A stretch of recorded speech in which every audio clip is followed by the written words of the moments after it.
Breaking now at noon, these 6 people arrested in the brawl at 4th and Elm late last month have been indicted. They each now face 8 charges that carry nearly 30-year sentences. WLWT News 5's Karen Johnson live with the new details on those charges. Karen. Yeah, good afternoon, Kelly. Indictments were filed this morning on all 6 suspects: Patrick Rosemond, Jermaine Matthews, Montianez Merriweather, Dakira Vernon, Dominique Kittle, and Aisha Devon. Each face 8 charges, 3 counts of felonious assault, 3 charges of assault, and 2 charges of aggravated rioting. All 6 are accused of attacking people last month near the intersection of Elm and West 4th. Prosecutors say Ohio's aiding and abetting law is the underlying premise of this case. Essentially, anyone who assists or facilitates the commission of a crime, even without directly committing the act, can face the same penalties as the principal offender. And we did confirm 5 of the 6 live in Cincinnati. It's still not clear where Rosemond was currently living, as he is the one who was arrested in Georgia. Meanwhile, Hamilton County's police chiefs, they're demanding change.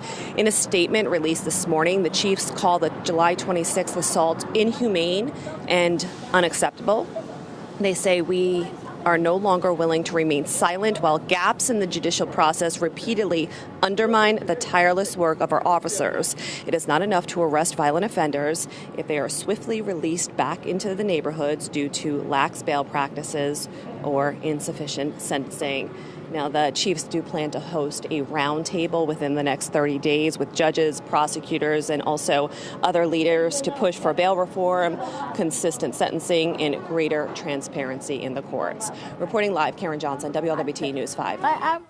Karen, thank you. Now, this morning, the NAACP released a statement on the brawl saying the organization was disheartened by the violence. It reads in part, the brawl was broadcast on social media, which has overwhelmingly cast a shadow of negativity upon an otherwise incredible array of events in which the citizens and visitors who were hosted had an opportunity to partake.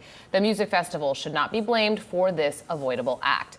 The NAACP goes on to say it appears that a lot of bad decisions were made by various people, and we are extremely concerned that video footage appears to have been used to bring potential participants in the brawl to face consequences, and not the individual who appears to have been the verbal and physical initiator of the incident. He has not been charged with any offense currently, and the community needs to have an answer regarding the lack of charges. In other news today, a mother of 4